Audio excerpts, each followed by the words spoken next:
Hello, this is Michael, atheist and alcoholic. I am attempting 90 AA meetings in 90 days. Nothing discussed in these videos will ever undermine the anonymity of AA. So something I forgot to mention yesterday.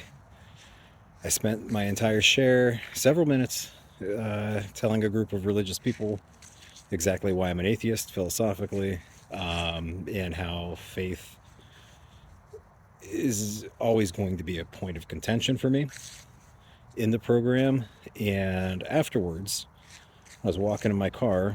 An older gentleman approached me and initiated a nice conversation, very pleasant, and asked if I'd ever read. Well, he opened by saying, "So you like to do a lot of reading, huh?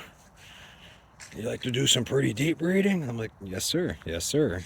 And he asked if I ever read A Course in Miracles. I said that I had not. And I was very intentional in my wording when I said that I would look it up. Not necessarily that I would read it, but I would at least look it up for him, and I do intend to. Um, I think I've heard about this book before. Probably not something I'm going to read. Um, but the reason why I bring this up at all is that this gentleman is telling me about A Course in Miracles, saying that I should read it. We have a very pleasant conversation, and we both get into our vehicles. He's in a truck, and as I pull out, I have to wonder, does he notice my custom license plate that reads GDA 666? So I don't know. I don't know if he saw that, or if he would have taken that in stride, if he did notice or not. I don't know. But tonight was meeting 37, and the topic was on resent. So stuff I've already said before in these videos. I am a bit of a selfish prick, and some time ago, I decided that forgiving people was felt way better for me. So I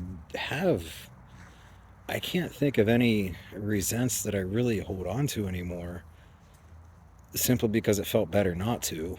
Um, it's not to say that they're 100% gone, but the volume is turned down so low that it's more than manageable. Um, Something else, I may or may not have mentioned this in these videos, but I have noticed about anger. It is the only negative emotion that I desperately cling to, and I don't know why. And a resent, I guess, would be a close enough cousin to anger that maybe tends to have the same sticky quality to it. I, if I'm worried about my daughter who lives on the other side of the country, I'm doing everything I can to alleviate that anger. I'm going out of my way to get that text, to get that phone call. I want to make me feel better. Years ago, I was very insecure and jealous, and if I had any inclination, uh, some imaginary thing I wanted to be jealous about, like all I wanted was for something to relieve that feeling. Overwhelm. If somebody,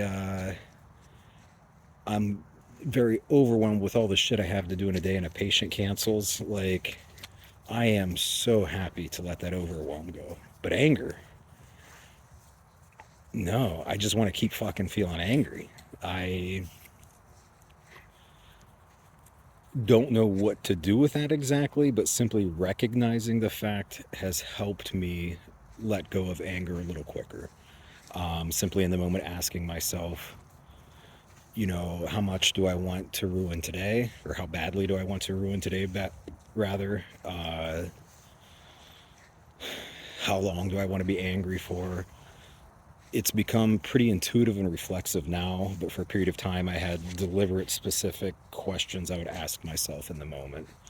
Somebody else brought up, which surprised me, a fellow atheist in the program, the topic of free will, and how simply recognizing that we have way less agency over who we are than we tend to realize most of the time. That we did not choose our genetics, we did not choose our environment. If people could have chosen to be born not pieces of shit, certainly most people would opt for that. So I'm watching the dogs, make sure they don't get into trouble. So leaning into that, the fact that people didn't choose their genetics, that they didn't choose their upbringing, that they often can't help but be exactly who they are, tends to help one let go of resentment. So that's all I have for tonight.